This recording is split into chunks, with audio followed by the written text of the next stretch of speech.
My name is Joanna Wojdon. I'm professor of history at the University of Wrocław in Poland.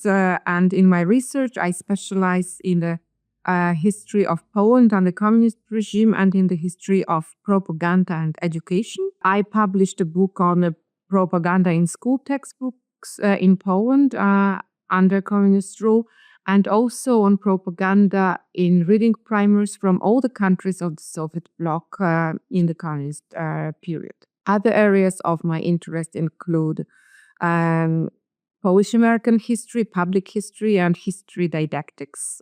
I have been a teacher trainer for more than 20 years now, and I have been cooperating with EuroClio for more than 10 years. So in this presentation, I would like to focus on selected examples of everyday life realities that shaped people's attitudes, people's behavior, people's relations with reality, with other people, with themselves. And I try to show what particular elements of everyday reality or particular mechanisms shape those examples. Though due to time constraints and the structure of this lecture, I'm not going to delve deeper into mechanisms, into causes of the phenomena that I'm going to present, but rather to look at them from the perspectives of ordinary people.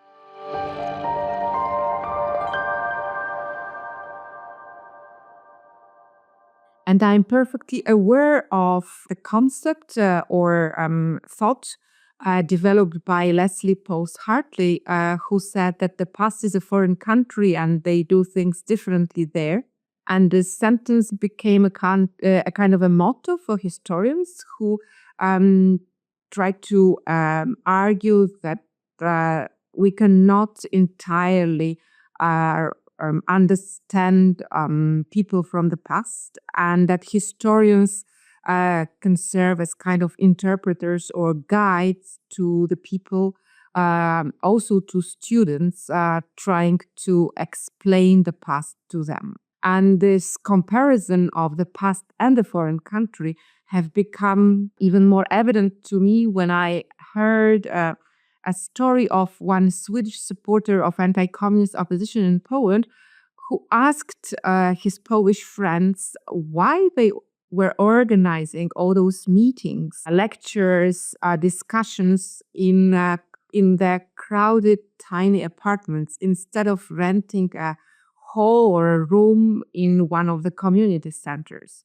I guess they were as much surprised by this question as he was, coming from a foreign country to Poland, by their practices. And I think now with secondary school pupils and primary school pupils, we have the same situation where the communist past is just incomprehensive to them, and they really need this explanation and mediation of a teacher who would tell them how and why the people behaved differently in the past, why they could not rent this room in a community center, why they could not drink orange juice during their school breaks, why they couldn't buy a hamburger, why they couldn't spend their summer holiday abroad, or why they couldn't rent a hotel room even in their home countries because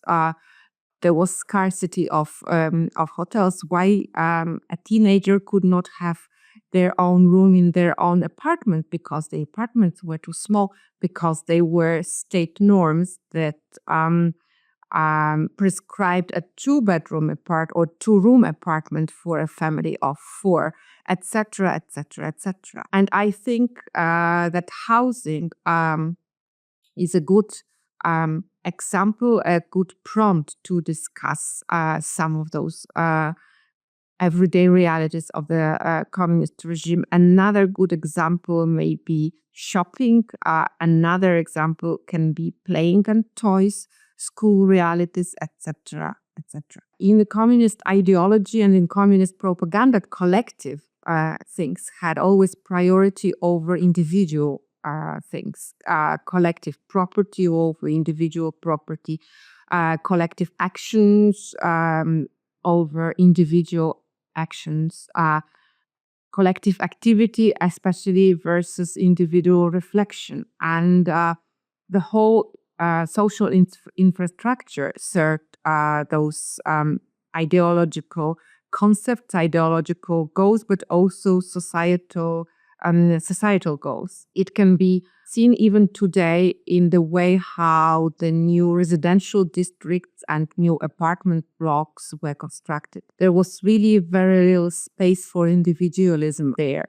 Regardless, if we look at the residential districts built in accordance with the principle of socialist realism, like, for example, Nowa Huta near Krakow in the 1950s, or the huge prefabricated apartment blocks of the 1970s, and the so-called panelaki in Czech Republic, but they are similar all over the Soviet bloc. We are perfectly aware that there was very little space for privacy in those tiny apartments that are occupied until now, and a lot of people had their personal experiences from living there.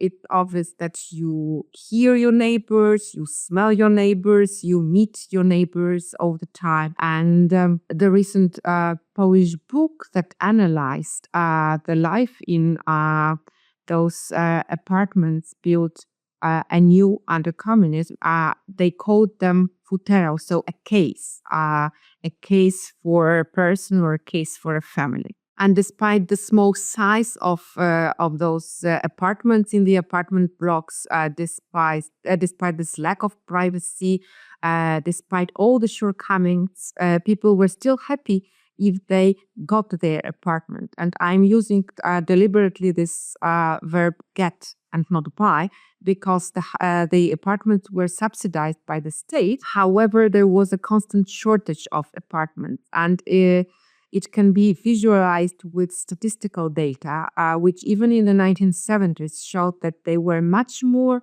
newly married couples than newly constructed apartments. It was especially dramatic in the Soviet Union, but also in Poland. In the first half of the 1970s, about 500,000 of newly married couples had to share the apartments, usually with one of their parents. Those numbers were a bit lower in case of Hungary and Czechoslovakia, but still this deficit was never overcome under the communist rule.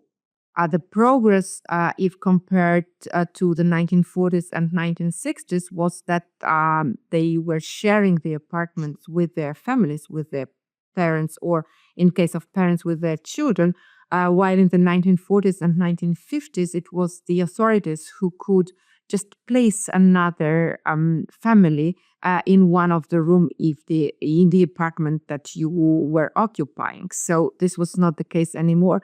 But still, it was a big societal problem. And so if people were so happy to get the apartment, they were also quite open to all the troubles, all the problems with its quality. The apartments were tiny, ugly, the poorly heated, the windows did not properly lock. There were holes between the wall and the windows, between the wall and the doors. My parents told me the story of the uneven floor where you just put the ball and the ball started rolling spontaneously. The story of the windows that were painted with paint together with the walls. It took them a couple of months to make the apartment livable, yet still they were happy to get their own nest. Interestingly, the authorities tried not to notice those problems, and official propaganda still seemed to be proud that new apartments have been completed. And during my lecture on communist propaganda, I often use the photograph of an ugly apartment block somewhere in Poland, gray and dull, etc., with a propaganda slogan put atop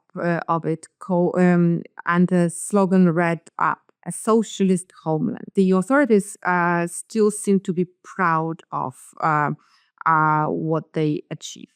The fact that those countries of the Soviet bloc were ugly and gray was striking to the visitors from abroad, whether they were tourists or Polish emigres visiting their families in Poland, or even people raised under communism who spent some time abroad in the Western countries and were returning to Poland. And in many memoirs, in many letters that they wrote after their return, they emphasized that Poland was gray, ugly. People were too calm and too sad. And that was like contrast to the vivid realities of the Western countries. An example that can be used in school education, especially to younger children, to illustrate the ugliness of everyday realities under communism could be toys. The communist authorities regarded toy industry as kind of secondary to real, serious industries like heavy industry, metallurgy, textile industry, even food industry. So, for example, they allotted production materials only from the leftovers from those serious industrial branches. Even private producers of toys could only buy those industrial waste or industrial leftovers and use them to make toys. As a result, those toys were of poor quality, poor colors, and in general, they were ugly. And on the other hand, those larger, let's say, toy factories had very complicated process of design, approving the design, then putting it into production. And in order to make all those efforts at least a bit profitable, the production series lasted for a long time and were very few. It resulted at yet another feature of everyday life in Poland and in other countries of the Soviet bloc, which was uniformization. So the patterns were uniform. There were very few choices to make, whether it were toys or whether it was, for example, furniture or other household equipments. And this ugliness, uniformity, scarcity of resources was partially a result of the fact that the authorities tried to control virtually everything in those countries. Stefan Kisielewski, a Polish composer, but also a journalist and social and political activist, formulated a thought that socialism was perfect at solving the problems that it had previously created itself. So, for example, the state tried to monopolize production, including food production. It promoted collective farms as the best way of organizing food production. It promoted collective forms of leisure activities. It promoted state-owned shops. And it all proved to be ineffective in the long run. So it resulted in horrible deficits in shops in the 1980s in Poland, to the extent that in order to control this situation, the Polish government introduced rationing cards 40 years after World War II, while in the previous decade, the propaganda claimed that now there was a real progress in fulfilling people's needs and improving their life conditions if compared to the pre-war and immediately post-war realities. What we can see in statistics, however, is that there was no constant progress, maybe with the exception of Hungary, where it was done at the cost of increasing foreign debt. But in Poland, the debt was increasing, yet the economic situation had deteriorated in the 1980s when, due to political reasons, due to the martial law, economic sanctions were imposed by the Western countries, and so the economy had to rely more on its own resources, on charitable aid from abroad, and on the help from the Soviet Union and to a lesser extent from the other countries of the Soviet bloc.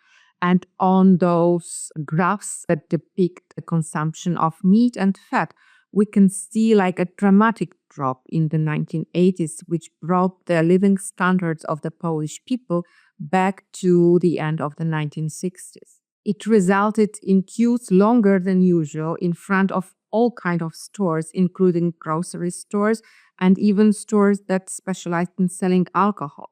By the way, consumption, production, and distribution of alcohol is one of the topics that we did not delve into in this project, but it's worth attention and discussion during the lessons, especially on a secondary school level, because using alcohol on different occasions and in different forms really impacted both everyday life and everyday life culture in those countries. It was not only the matter of like excessive consumption of alcohol to fight, to used as a cure to forget about harsh realities. But alcohol was also a kind of a coin used in trade for different services, used as a used to bribe various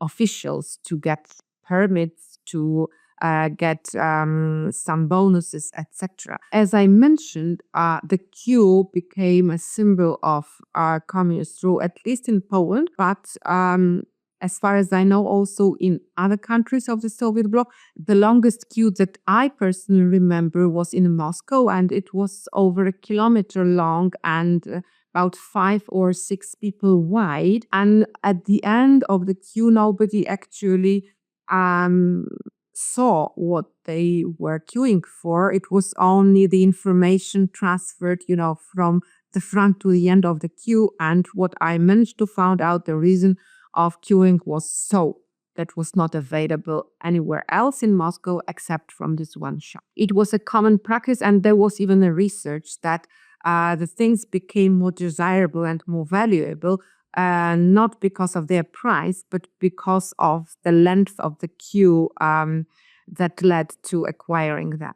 And people tended to buy unnecessary things just because they were there, and the people were successful in acquiring them. It's hard to estimate how much time people exactly spent queuing, but there were some estimates made already in the 1980s in Poland that claimed that an average person spent about 3 hours a day queuing, even for basic goods such as food, such as clothes, such as household appliances, etc. If it comes for just securing your basic needs, you had to queue like all the time. Some people were paying others to stand in the queue for them. But when it came to household appliances or furniture, it was impossible to spend all the waiting time in the queue, because the time between the information that, for example, the furniture will be delivered to the shop and the moment when the shop actually opened and started selling them could be as long as a week or more. The institution of the so-called social list was created. So people were signing up their names, and they were supposed to check in twice a day, usually in the morning and in the evening, to secure their place on the list. And on the rotating basis, someone was just staying all the time in front of the shop to prevent another social list to be formed and compete for the same goods that were to be delivered. The most frustrating thing, however, in queuing was the fact that you were never sure if at the end of the process you will actually get what you are supposed to get. It might be the case that you entered the shop and there was nothing left. The photos of empty shelves in the shops in Poland in the 1980s are available today on the internet in abundance. And today, Yeah, we usually smile, or they are used as a proof of inefficiency of the communist economy. But if you try to think of the frustration involved in the buying process, the emotions of the queue, it's not only just mere waste of time, but eventually it may turn out that that time is totally wasted because you get nothing. And if you realize that, you start understanding the different strange strategies adopted by the people at the time. You start understand, for example, the educational program that started in kindergarten, where queuing was regarded as a form of socializing young people. And I read an article where they summarized that even kindergarten children spend about an hour and a half a day queuing because of the scarcity of resources already in kindergarten, where there were not sufficient number of toilets, not sufficient number of sinks, of taps with running water, of attractive toys, and even of teachers who could help those young people dress or undress or do some activities. So they were told that, okay, you have to get used to queuing because that's what you are supposed to do in your adult life. Luckily for them, eventually, it did not materialize, but it also helps us understand the mentality of the people at the time.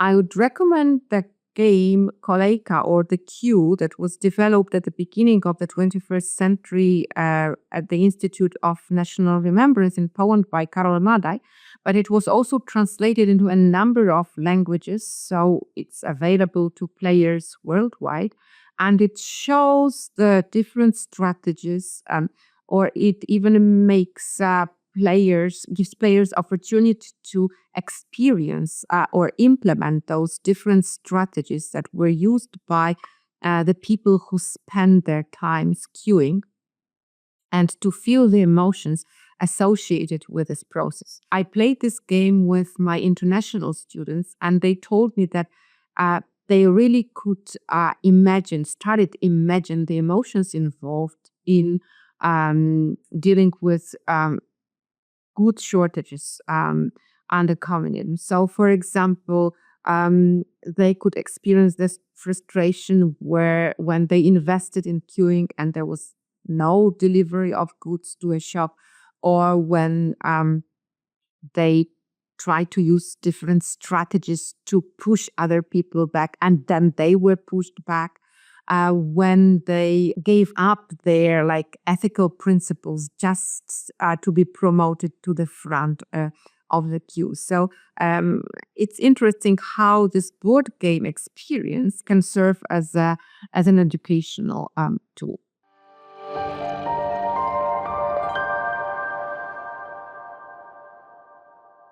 Now we can move to a number of approaches that people could develop towards those realities of everyday life. As I said before, some of them were relatively happy with what they managed to achieve. You can imagine that if you waited for 2 weeks for the furniture, you were happy of the very fact that you managed to get it. And even if you were not entirely satisfied with the color, the shape, even if it did not fit entirely into your room, because it has been proven that the production patterns did not always correspond with the size of the apartments, then you could sell the surplus on the free market or on the black market, and or you can store it for later, or you can share it with your friends or whatever, but eventually you were satisfied. But sometimes there was no reason for satisfaction, just as I mentioned, when you entered the shop and there was nothing, or there was only lard in the meat shop, or when it turned out in the 1980s that an average waiting time or expected waiting time for an apartment was 40 years. So imagine you just got married in your 20s and you expect that you will get your apartment in your 60s. So when you are just about to retire, what could you do? You must be really disappointed, disillusioned. And you could not go away from that.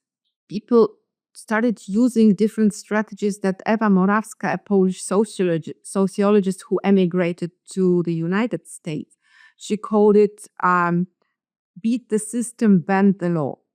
So you try to cheat the system in order to gain some personal benefit. In Polish, the verb kombinować was used for such purposes. Literally speaking, it can be translated as combine, but even English dictionaries explain them as not only to combine, but also to use some strange strategies, creative strategies to overcome problems and difficulties. So people started to kombinować in order to make their life under regime bearable. A lot of them emigrated. But as I mentioned at the beginning, it was not that easy to get the passport and to go abroad. Also, the realities of the economy when an average salary translated into dollars in Poland was something between $20 and $30 per month. So you really could not save enough money to start your life abroad. You had to have good connections there to start your life. Another strategy of dealing with those difficulties was just to try to cooperate with the system. So, for example, you could become a party member not because you believed in communism, but because you wanted to build your career, to get some profits that were available only to party members. Or you could just only get married to get the benefits related to the newly married couples for the first 5 years after their marriage. Then you can get divorced and marry someone again. You could start a job in a coal mine because not only miners, but also other employees of the coal mines had special benefits. So you had to navigate those different kinds of privileges. But there were also people who tried to develop their lives kind of independently of the regime. And I think for educational purposes, these are the people who deserve our attention during history lessons, just to show to the young people that not everybody just either gave up or subscribed to the regime or obeyed their rules, but there were people who are risking some of the benefits of the system, still invested in developing independent culture, independent life, and to grow this independence starting from their own. In this process of developing independence and developing freedom, developing life outside of the control of the communist regime and outside of the framework set by the communist regime, the freedom of information and the freedom and the access to information, the free information flow was crucial. It was present in the countries of the Soviet bloc and especially in the Visegrad countries, in fact, from the very beginning of the Cold War. The Iron Curtain was not totally iron for the whole period of the communist Rome. There was always human exchange. Some people were traveling back and forth. There were free radios like Radio Free Europe, Voice of America, Radio Madrid, BBC, even Radio Luxembourg that broadcasts pop music or rock music, besides the control of the communist censorship. They all contributed to this freedom of thought, freedom of speech, and this information flow. Another actor that played an important role in demonopolizing the information flow, but also of setting up some frameworks for freedom, independence, independent thought, was church, which managed to secure a certain degree of independence from the authorities, it's a topic for a totally different talk on the relations between the church and state in various countries and in varied between the countries. But still, the very attendance of masses listening to sermons, involvement in religious activities as altar boys, but also in lay activities somehow organized by the church or in the church, built a totally different sphere of social networks, ways of thinking, etc. I can remember the first time I saw movies such as Man of Iron by Andrzej Wajda or Interrogation by Ryszard Bugajski. It was on the church premises. It was on a choir in the church, and those movies were played from video cassettes. So that's the role of the church going far beyond just religious formation. In the mid-1970s, a huge independent publication market developed in the Visegrad countries.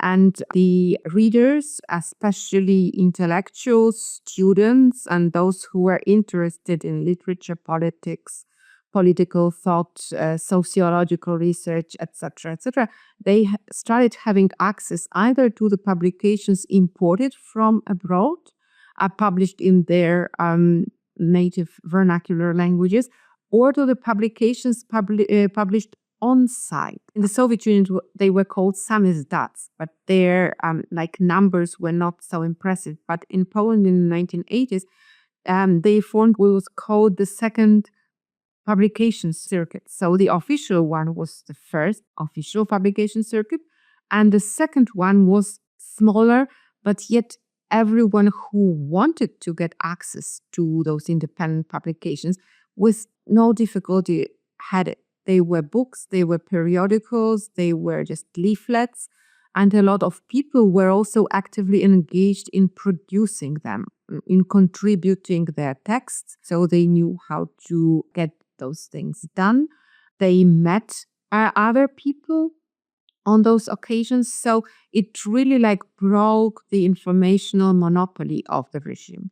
And those whole structures of the censorship, of these censorship practices that were built from the very, very beginning of the communist rule were just broken. Suffice to say that the Department of Censorship was one of the first structures created after the communists came into power after the Second World War. And now all of a sudden it was irrelevant because there were a number of artists and number of writers who deliberately chose not to publish in the media that were controlled by the censorship office, but instead to publish in those media of the second publication circles. In the 1980s, a lot of Polish artists just openly boycotted official television and decided not to appear in the television that was regarded as a tool of propaganda. Instead, the performances were organized in the churches, in the private apartments, or just on free air, but they were all beyond the control of the censorship office. And I totally subscribe to the opinion that except from publishing circuit, an important role in just demonopolizing the information flow and demonopolizing culture under communist rule was played by video recorders and video cassettes that appeared in abundance in the 1980s and were not officially distributed, but instead were distributed either totally, let's say, underground, just like those independent books, or somewhere on, free markets where you could buy electronic equipment, clothes, but also those video cassettes more or less officially distributed. Why I think, and other researchers think it was important, because the book readers are quite special, rather narrow, while video cassettes, they appealed just to everyone, and they carried those independent message to everyone started from children who were not bound to watch cartoons produced in the communist countries, but also to, I don't know, Disney productions or Tom and Jerry or whatever else their peers watched in the West. Um, but also like a grown-up population who could see video dramas that depicted everyday life, not in the communist countries, but in the Western countries. And by comparison of the living standards in those movies, they started realizing how poor and miserable their life under communism was. Took pure enjoyment from watching those movies. Some of those movies were banned in Poland due to their anti-communist messages, which were nothing like serious analysis of communism. But for example, the series of Rocky movies got a huge popularity among the Polish viewers.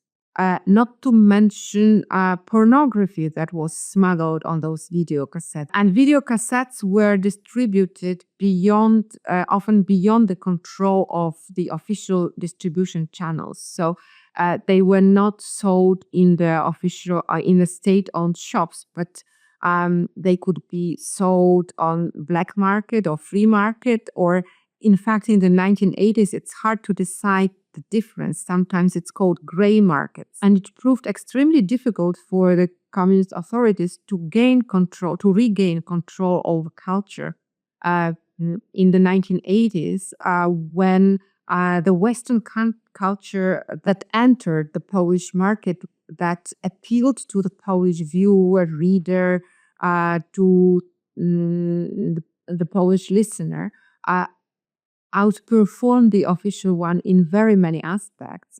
It turned out that giving more freedom to the performance was in fact the only way of trying to buy their support and also to buy the support of the listeners. So the ineffectiveness of the regime, especially towards the end of the communist rule, had many faces and many aspects. And the music festival in Jarocin in Poland can be used as a symbol of such an ineffectiveness. It was designed and developed at the beginning of the 1980s to kind of counterplay the dissatisfaction of the young people, younger generation, with the martial law that was introduced in December 1981. And so the regime tried to kind of build bridges towards the younger people. But from the very beginning, it's really hard to imagine how they wanted it to work out, because how can you get support of the people from those countercultures who by design question the authorities, who by design had those tendencies towards the anarchy, and yet you ask them that in order for them to perform during the festival, they needed to have their lyrics and their music approved by the censor.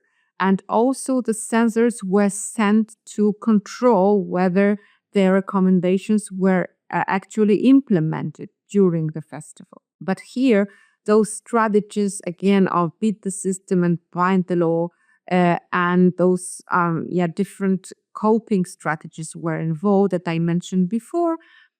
So, for example, the performers themselves, they also had a special person dedicated to negotiations with the censors, or just to consuming alcohol with a censor while their friends were performing on scene. So the censor was engaged elsewhere and the show went on. So those punk and other countercultures could develop relatively freely in Poland or in other countries of the bloc, but they were faced with a scarcity, with lack of perspectives, with lack of choice, etc. So we can see them facing the hardships of everyday life just as other people. Just a few examples that we know from the artists that performed at that time and that gained immense popularity among the viewers and listeners. And still, for example, they were paid inadequately because their wages were paid by the state, and they did not they could not make any profit. They could not take any share from the tickets sold. Instead, they were paid depending on their musical education. So if they were graduate of musical academy and nobody wanted to listen to them, or usually classical music performance are quite elitist, nevertheless their salaries were higher than the concerts played by rock stars whose public could be counted in thousands, yet they did not have any formal education. Also, the musical equipment that was available in musical stores in Poland was of much poorer quality than the one that was available in the Western countries. So basically, the foreign tours were used by those people to buy guitars, microphones, or even like very basic stuff.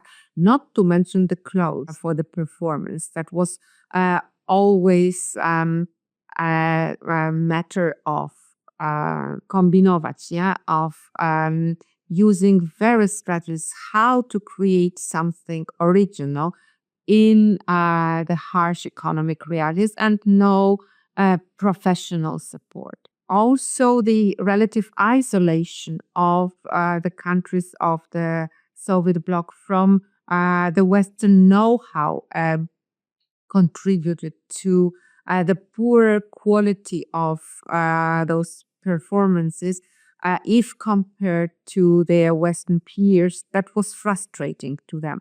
And it was frustrating not only to the performers, but, for example, to graphic designers, to photographers, to people who were behind the scenes of the performances and still had to suffer from inadequate equipment. All of that contributed to people's frustration about the system.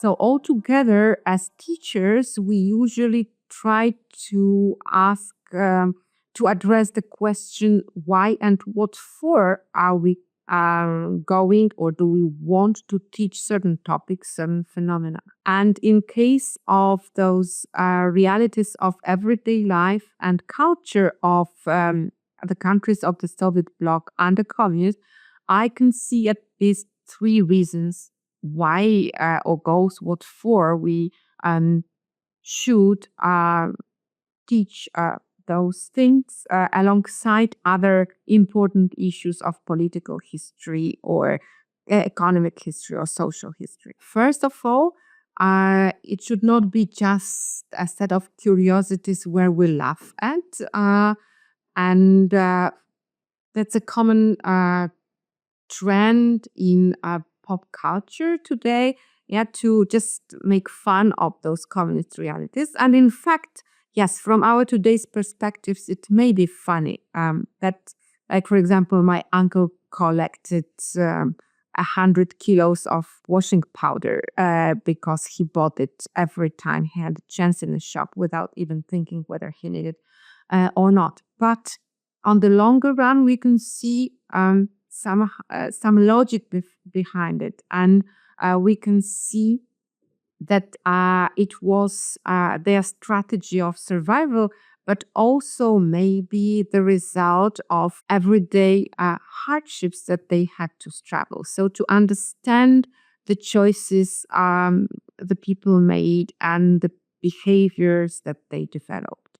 And as I told you, the mere playing Kolejka game helps young people understand the mentality and helps them understand that probably they would not be much different from their ancestors back then.